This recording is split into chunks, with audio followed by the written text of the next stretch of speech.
안녕하세요, 루트나입니다.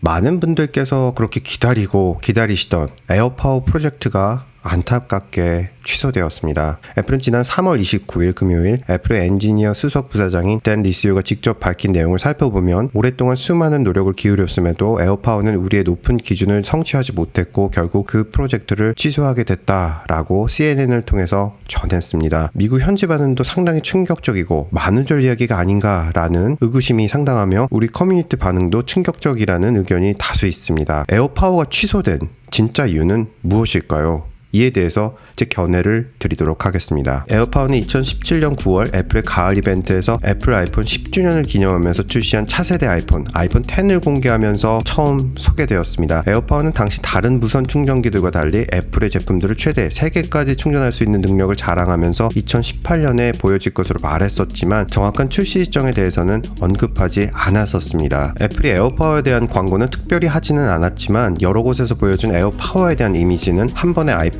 에어팟, 애플워치 등 최대 3개의 기기를 동시에 충전할 수 있는 무선 충전기는 당시에 시장이 없었기 때문에 또 한 번 애플이 혁신을 보여줄 것이라고 기대했던 많은 사람들의 마음을 설레게 하는데 충분한 그림이었습니다. 애플의 엔지니어링 수석 부사장 댄 리시오는 에어파워의 출시가 취소된 점에 대해서 정확하게 밝히지 않았지만 에어파워는 이렇게 동시에 다수의 기기를 충전하기 위해서 디자인한 멀티코일 디자인의 문제로 발열과 화재의 위험성 그리고 충전 간섭 등의 문제가 있었던 것으로 알려졌습니다. 하지만 지난 12월 이 문제들은 일부 해결된 것으로 알려졌었지만 결국 에어파워가 애플의 스페셜 이벤트 키노트에서 발표된 이후 550일 만에 결국 프로젝트를 취소하기로 최종 결정하였습니다. 하지만 애플이 최종적으로 이 프로젝트를 취소하기로 한 결정적인 이유는 바로 시장성에 있습니다. 애플이 취하고 있는 해자 전략 중에서 하드웨어 분야에서 가장 크게 눈에 띄는 것이 바로 케이블 전략입니다. 애플은 일반적으로 3, 4년마다 메인 케이블을 바꾸어 왔습니다. 애플이 아이폰 초기에 사용한 케이블은 30핀 커넥터 케이블이었습니다. 이 케이블의 문제점은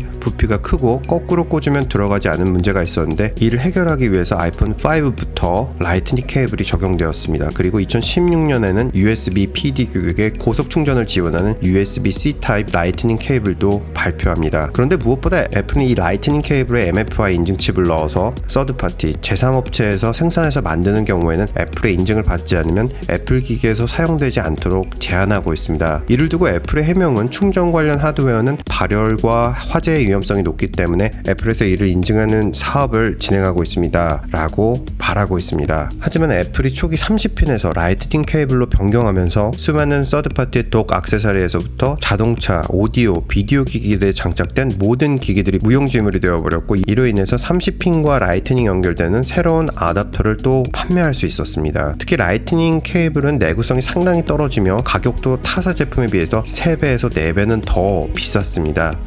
이번에 출시하려고 했던 무선 충전 패드는 무엇보다 애플 기기들 이외에 다양한 기기들을 호환해서 사용할 수 있는 QI 방식입니다. 아이폰, 에어팟, 애플워치 모두가 에어파워가 아닌 서드파티 업체에서 애플의 MFI 없이 충전이 가능해졌죠. 또한 출시를 예정했던 에어파워의 가격이 $149 선으로 관측되었었는데요. 이 가격은 시장에 있는 서드파티 업체 충전기에 비해서 2배에서 4배에 이르는 가격이었습니다. 무엇보다 애플의 해자가 한 단계 열린 것이죠. 그러면 앞으로 애플의 무선 충전은 없는가? 현재로서는 그렇습니다. 하지만 애플은 정말 애플답죠. 2018년 애플이 출원한 특허 중에서 맥북 프로의 트래킹 패드 양옆에 무선 충전 코일을 넣어서 아이폰이나 애플워치를 충전할 수 있게 하는 기술도 개발하였습니다.